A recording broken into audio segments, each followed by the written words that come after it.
दोस्तों नमस्कार। आज पूरा देश 3 प्रकार के प्रश्नों से जूझ रहा है। पहला, कोरोना, ये बीमारी कब तक हमारा पीछा छोड़ेगी। दूसरा, भारत चीन तनाव, इसका कब और कैसा अंत होगा। और तीसरा, सुशांत केस। दोस्तों आज हम तीसरे केस पर बात करेंगे और हम जो बात करेंगे वो इस पर नहीं करेंगे कि कौन सही है कौन गलत है। इस मुद्दे पर कोई बात नहीं होगी, बात होगी केवल आचरण पर। तो दोस्तों मैं महाराष्ट्र के लोगों से पूछना चाहता हूँ और देश के और लोगों को भी इसमें शामिल करना चाहता हूँ। क्या आपने कभी सोचा था कि इस तरह के लोग हमारे वोट को माध्यम बनाकर हमारे ऊपर राज करेंगे? क्या सोचा था आपने? या क्या आपके पास कभी कोई चॉइस रही? कभी आपके पास कोई अच्छा विकल्प रहा? दोस्तों मैं समझता हूँ इस प्रश्न का जवाब ना में ही आएगा, क्योंकि हमारा सिस्टम ही ऐसा हो चुका है। छोटे छोटे सरकारी पदों के लिए, चाहे वो क्लैरिकल है, चाहे वो 4th क्लास का है, चाहे वो यूडीसी है, चाहे वो गजेटेड ऑफिसर है, उसके लिए रिटन टेस्ट होता है। उसके बाद कई पदों के लिए जो बड़े जिम्मेदारी भरे पद हैं उसके लिए साइकोलॉजिकल टेस्ट भी होते हैं।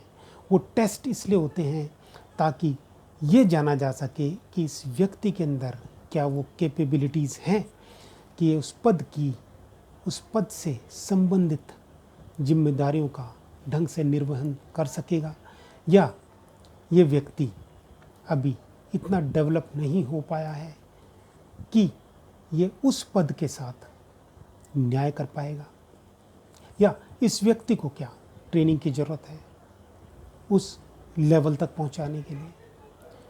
दोस्तों जब एक छोटी से छोटी नौकरी के लिए इस तरह के टेस्ट होते हैं तो क्या एक राज्य के सीएम के लिए, एक राज्य के गृह मंत्री के लिए, एक राज्य के फाइनेंस मिनिस्टर के लिए, जो कि 12-13 करोड़ लोगों का गार्जियन है, इतने लोगों की निगाहें उस पर हैं, इतने सारे लोग रूपी परिवार का वो मुखिया है, उनके लिए इस तरह के टेस्ट नहीं होने चाहिए। जब एक परिवार का मुखिया, जिसके अंदर केवल 7, 8, 5, 6 लोग होते हैं, वो इतना जिम्मेदारी भरा व्यवहार करना जानता है, ज़रा पूछिए एक परिवार के मुखिया से वो कितनी बातों को इग्नोर करता है, कितनों से क्या उसका, अगर उसके अपने बेटे से अगर उसके कोई डिस्प्यूट हो जाए तो वो क्या इस तरह से पर्सनल खुंदक निकालता है क्या अपने बेटे के साथ? क्या अपनी वाइफ के साथ इस तरह पर्सनल खुंदक निकालता है? क्या अपने पिता के साथ इस तरह पर्सनल खुंदक निकालता है? नहीं। जब एक छोटे परिवार का मुखिया इतना जिम्मेदारी भरा व्यवहार करता है, जबकि उसको ये सब चीज़ें सिखाई नहीं जाती हैं, चाहे वो एक अनपढ़ गरीब व्यक्ति का परिवार हो, चाहे वो पढ़े लिखे व्यक्ति का परिवार हो, ये मिनिमम एक्सपेक्टेशन उससे रहती है और 99% परिवार का मुखिया इसमें खरा उतरता है। तो क्या एक सीएम के अंदर इस तरह की क्वालिटीज़, इस तरह की यूँ कहें जिम्मेदारी नहीं होनी चाहिए? सीएम तो एक 12 करोड़ रूपी परिवार का मुखिया है। 12 करोड़ जिस परिवार में लोग रहते हैं उस परिवार का मुखिया होता है सीएम। सोचिए उसकी जिम्मेदारी, उसका आचरण, उसका व्यवहार कितना बड़ा होना चाहिए और किस तरह का होना चाहिए।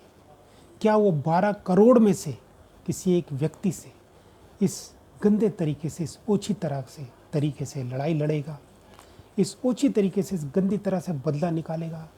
क्या उसको ये नहीं दिखाई देता कि इस बदले की कार्रवाई से उन 12 करोड़ लोगों पर क्या असर होगा,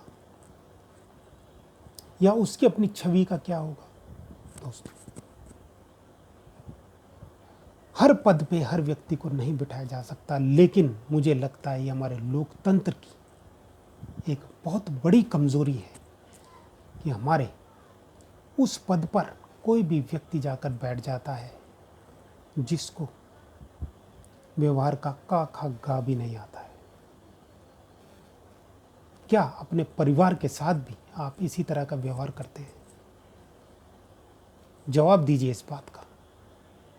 या तो आप अपने राज्य को अपने परिवार के तरह नहीं मानते हैं और ये बड़ी बड़ी सिर्फ बातें करते हैं कि मराठी मानुष और महाराष्ट्र की बातें करेंगे, मराठी लोगों की बातें करेंगे, उसकी संस्कृति की बातें करेंगे। सब झूठ। अगर आपको इन सब चीज़ों की पड़ी होती तो आपके व्यवहार में ज़रूर झलकता। आप इस संस्कृति, आप इस महाराष्ट्र के मराठी मानुष वाली संस्कृति, इन सब को बचाने के लिए, इन सब की रक्षा करने के लिए आपका दिल बहुत बड़ा होना चाहिए। आपने ऐसी छोटी हरकत करके आपने ये दर्शा दिया है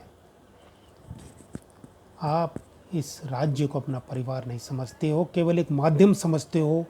अपना सीएम का जो आपका बनने का सपना था उसको पूरा करने का माध्यम पर समझते हो। क्या फ़ायदा अगर आप 5 साल लगाओगे ये सब सीखने में कि एक सीएम को कैसा व्यवहार करना चाहिए? क्या फ़ायदा? उतने सालों में आप महाराष्ट्र का, आप एक राज्य का इतना बड़ा नुकसान कर डालोगे और उसके साथ साथ देश का भी आप कितना बड़ा नुकसान करोगे। तो कोई ऐसा तंत्र जरूर विकसित होना चाहिए कि या तो इनको शुरुआती स्टेज में ही फिल्टर कर दिया जाए, या फिर अगर इतनी बड़ी मजबूरी है कि ऐसे व्यक्तियों को वहाँ तक पहुँचाना ही है तो इनको जिस तरह से इनको ट्रेनिंग देनी चाहिए। एक फौजी को, एक सिपाही को भी 9 महीने की ट्रेनिंग दी जाती है, तो एक इतने बड़े पद पर बैठने वाले व्यक्ति को कोई ट्रेनिंग नहीं। उसको ट्रेनिंग दी जानी चाहिए, उसको किस तरह का व्यवहार करना है। दोस्तों, बहुत बड़ा प्रश्न है।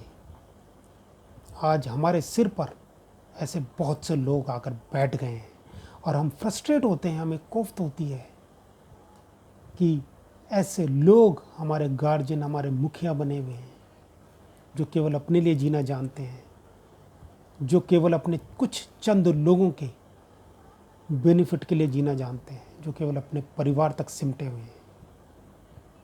दोस्तों, इसीलिए आज हम इतनी बदतर ज़िंदगी जी रहे हैं, क्योंकि हमें एक जिम्मेदार, उस पद के लायक लोग बहुत ही कम मिले हैं। आज़ादी के बाद से सब स्वार्थी, सब अनडेवलप्ड, सब अपने तक ही सोच रखने वाले लोग मिले और उन्होंने देश का आज ऐसा हाल करके रख दिया है। दोस्तों, आज मैं अपने वीडियो के माध्यम से सिर्फ इतना ही कहना चाहता हूँ कि वो टाइम आ गया है कि हमें सोच को इस तरफ ले जाना पड़ेगा। हमें वोट डालते वक्त इस तरह के व्यक्ति को चुनना पड़ेगा, इस तरह के व्यक्ति को अपना कीमती वोट देना पड़ेगा जो उस पद की गरिमा को बनाए रख सके, तभी इन चीज़ों पर अंकुश लग सकेगा। दोस्तों, आज के लिए इतना ही। इस पर विचार अवश्य कीजिएगा। अगली बार दूसरा वीडियो लेके आएंगे जिसमें कुछ इसी तरह के ज्वलंत विषयों को उठाया जाएगा। तब तक के लिए जय हिंद, भारत माता की जय।